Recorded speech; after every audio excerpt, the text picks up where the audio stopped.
Back for more of the Buccaneer Update here on CSUSports.com. Rob Walden along with head men's golf coach Mike Wilson and the golf team doing some great things as they prepare for the Big South tournament at the end of April. Now, before we talk about that, Coach, a couple weeks ago you guys tied for 8th at the Furman Intercollegiate. That's a tournament you guys finished last at a season ago, which I know is not the best of memories. So to come back and against one of the strongest fields you faced all season long to finish in the top 10, that says a whole lot about how far this team has come in a year. We've come a long way from last year, and like you said, we did finish last the previous season and 8th out of 24 this year. Right. So I mean, a great improvement, and just shows our guys are working hard. 3 top 50 teams at that event, Clemson and Chattanooga, and then also Virginia Tech. And you know, even beyond those, Furman and some other teams, very solid field at the Furman Intercollegiate. And again, it's another great test for your guys as you prepare for postseason golf in the conference tournament. Yeah, we're starting to see where we stack up against a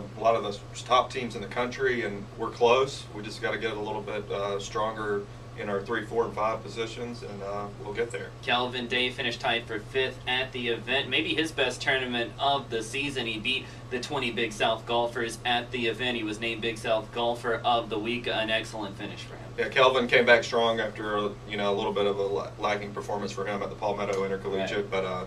But real strong performance. He's going to be a good candidate for Big South Player of the Year, and also a good shot at getting an NCAA individual bid. And then one guy who really moved up the leaderboard on the final day of the Furman tournament was Jacobo Pastor. Began the day tied for 69th, way back in the pack. Shot a 3 under 69 and ended up finishing tied for 20th, the biggest mover of the day in the final round of the Furman tournament. He's been playing spectacular golf, and that's a big reason why, as a team, you guys are so much better this year, to have that solid number 2 behind Calvin in Jacobo. Exactly. Jacobo actually had a very interesting tournament.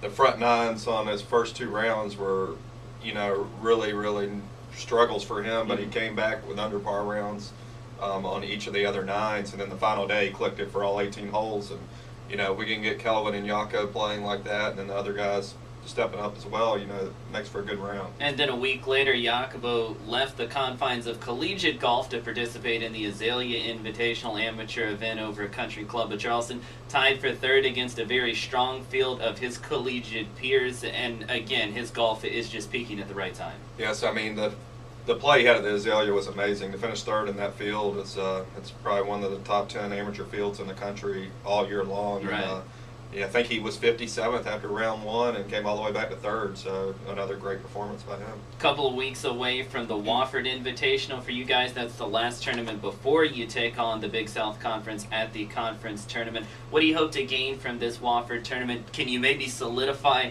your lineup heading into the conference tournament, or is it one of those deals where it's going to come right down to the wire as far as the 5 you take to conference?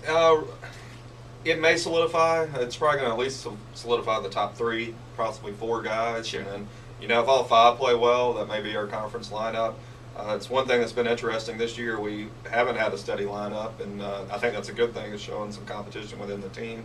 We're qualifying right now for basically the final 3 spots to go to Wofford. So these guys have to fight hard down the stretch, which is good. Absolutely. I mean, it shows that instead of having 3 or 4 good golfers, you've got 6, 7, 8 that sometimes you can rely on to take to a tournament and give you a good result. And if nothing else, a top 10 finish, maybe even a top 5 against the Wofford field is something that gives you momentum heading into the final tournament of the conference season. That's right, and that's one reason we wanted to play a week before conference, just to get that competition real close to the conference championship and build on it from there. Well, Coach Mike Wilson, CSU men's golf team, good luck at Wofford. We'll no doubt talk to you after that event in preparation for the Big South tournament at the end of the month.